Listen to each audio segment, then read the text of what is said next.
Welcome, welcome, welcome, beautiful soul. I'm so glad you're here today. Today's conversation is for the woman who has spent so much of her life making sure everyone else is okay that somewhere along the way she stopped checking in with herself, who says yes when she means no, who feels responsible for everyone's emotional experience, and who feels guilty the moment she starts choosing herself. If that's you, I want you to know something gently before we go any further. Choosing yourself, it's not selfish. And honoring your body, your emotions, and your limits do not make you difficult. Today, we're talking about why so many women feel guilty choosing themselves in intimacy and how healing begins when you stop abandoning yourself in order to maintain connection. Welcome to Checked In, Reclaiming Intimacy from the Inside Out. I'm Dr. Tabitha Taylor, your host, your guide. I'm a licensed professional counselor, sex therapist, and intimacy coach. And today, we're going to slow this all the way down.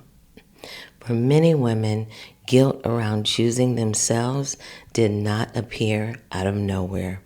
It was conditioned, learned, practiced over years, especially for women who grew up feeling emotionally responsible for other people, or who learned that love and acceptance were tied to performance, pleasing, caretaking, and self-sacrifice. Some women learn good women don't disappoint people.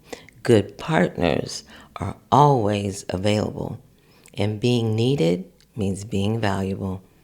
Keeping the peace matters more than your truth. And over time, the nervous system begins associating self-abandonment with safety. So now, even healthy self-honoring can trigger guilt because self-honoring has felt so unfamiliar in your body. So even saying, I need rest, I don't have capacity right now, I need more emotional connection, I don't want to rush, I need a little space, I need softness, I'm uncomfortable, can feel emotionally unsafe inside your body. Not because your needs are wrong, but because your nervous system may have learned if I stop taking care of everyone else, I might lose connection. And that's such a tough spot to be in. People pleasing is often a survival strategy. I think it's important to say this clearly. People pleasing is not simply a personality trait. For many women, it's a nervous system survival response. It develops when your body learns that emotional safety depends on keeping other people happy, calm, comfortable, or connected. And this can show up in intimacy in so many ways. You may ignore your own discomfort, avoid difficult conversations, say yes when your body says no, overextend emotionally, prioritize everyone else's needs first, feel anxious when someone is disappointed with you, struggle to identify your own desires, feel guilty resting, receiving, or setting boundaries, and often underneath all of that is fear, honey. Fear of rejection, fear of conflict, fear of abandonment, fear of being perceived as selfish, fear of losing the relationship, and fear of losing love. So instead of asking yourself, what feels true for me? Your nervous system automatically asks, what do I need to do to keep things safe, to keep the peace? And that is survival-based relating. And so many women are living there without even realizing it. But there's a quiet cost of self-abandonment. And here's what happens when you continually override yourself in relationships. Eventually, resentment builds. And this can show up as anger, irritability, rage running in the background. Exhaustion builds, disconnection builds, not because you don't love deeply, but because you've learned to abandon you while loving other people. And over time, many women become disconnected from their bodies, their desires, their boundaries, their pleasure, their emotional truth. Because when your energy is constantly focused outward, you stop hearing the voice inside of you. And this is where many women begin feeling emotionally numb, overwhelmed, anxious, shut down, or deeply unseen in relationships. Not because you're too much, but because you've spent years being too little for you. Now, I do want you to know this.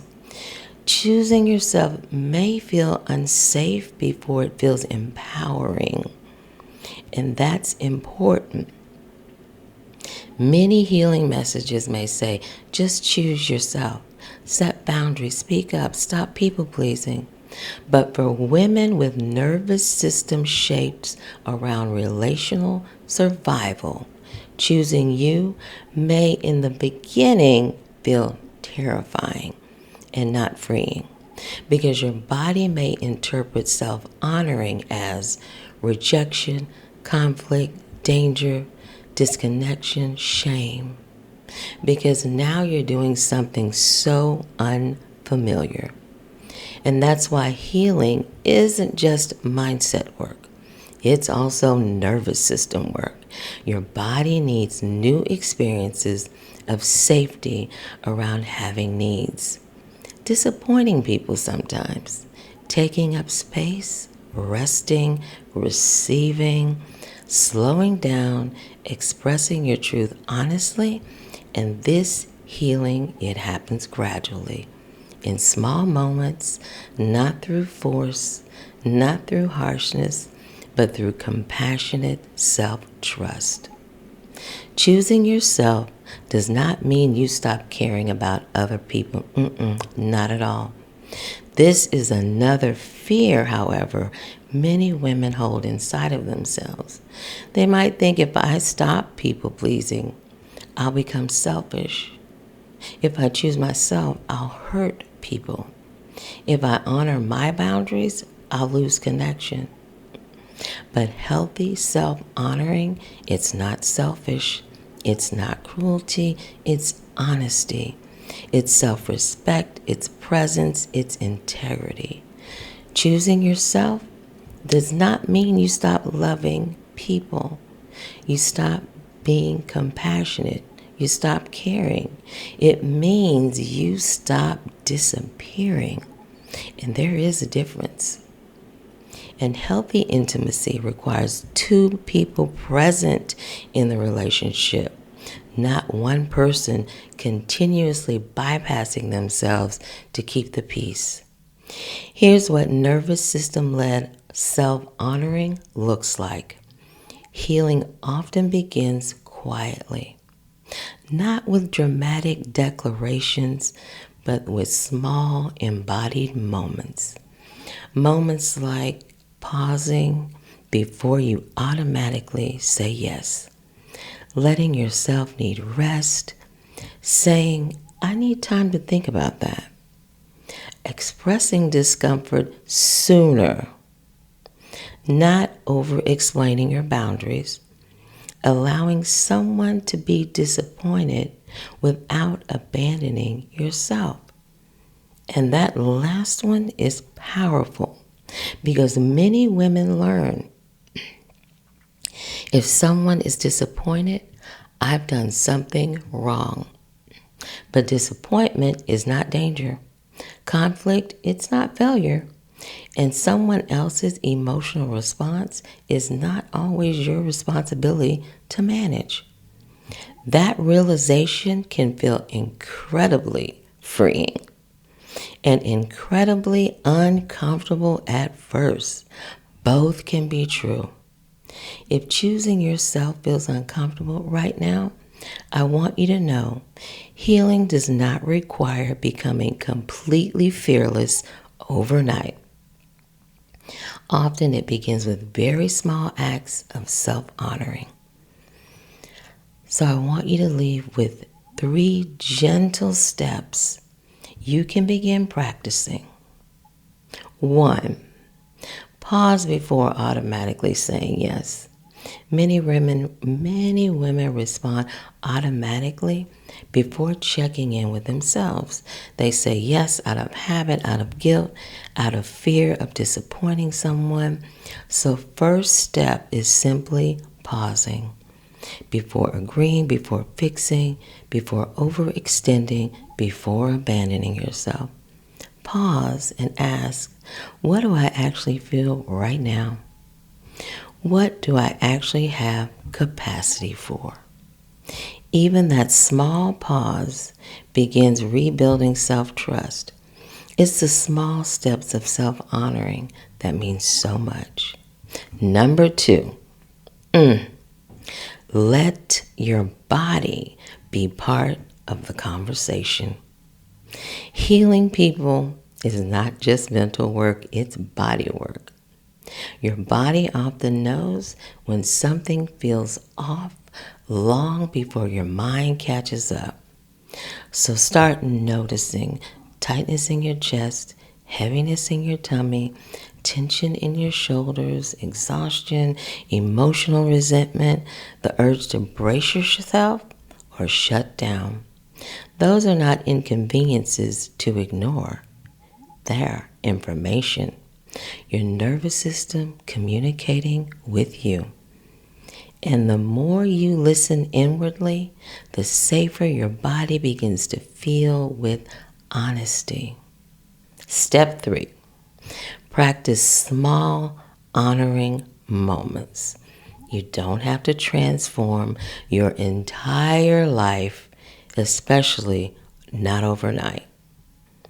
Healing often happens in very small moments. Remember, moments like saying, I need time to think about it, asking for help, resting without over-explaining, expressing discomfort sooner, allowing someone else to manage their own feelings, choosing honesty over performance.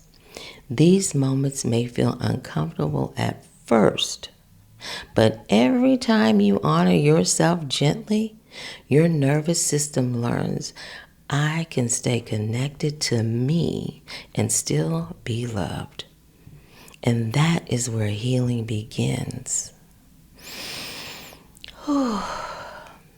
Before we close today, I want to guide you through a gentle nervous system practice I call the Choosing Me Check-In. If you're able, find a comfortable position. Let your shoulders soften just a little. And before we go inward, just notice the support beneath your body right now. Notice the chair beneath you, the ground beneath your feet, reminding your nervous system that you are here now, safe enough to slow down.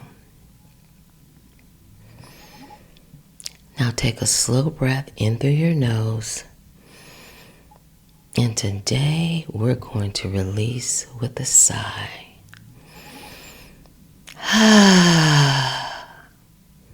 Let's try that again. A slow breath in through your nose. Can you feel that release?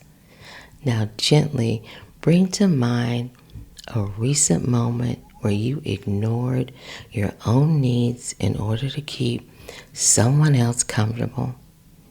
Notice what happens in your body as you think about that. No judgment, just noticing. Maybe there's tension in your chest, tightness, or bracing somewhere in your body, pressure in your stomach. Just observe.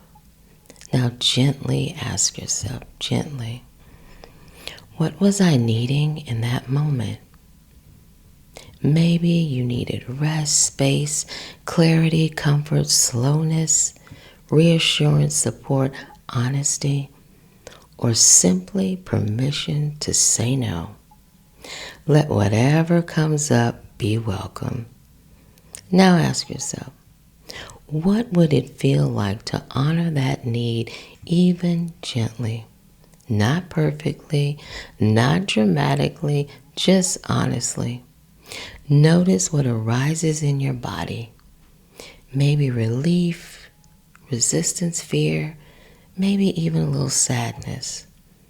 Whatever is there is okay. Take one more slow breath and quietly say to yourself, I do not have to abandon me to be loved. One more time. I do not have to abandon me to be loved. Let those words land gently. If choosing yourself has felt uncomfortable, you're not alone and you are not failing. Your nervous system may simply be learning that love does not require turning away from you. And healing begins when you stop measuring your worth by how much you sacrifice for everyone else. Every time you honor your limits, every time you listen to your body, every time you tell the truth about your needs, you are building trust with you. And over time, intimacy becomes less about performance, pleasing, and survival, and more about honesty, safety, connection, and embodiment. And oh, honey, let's not forget about pleasure. Until next time, be gentle with yourself. Honor your voice, honor your body, your pace. You are allowed to choose you without the guilt.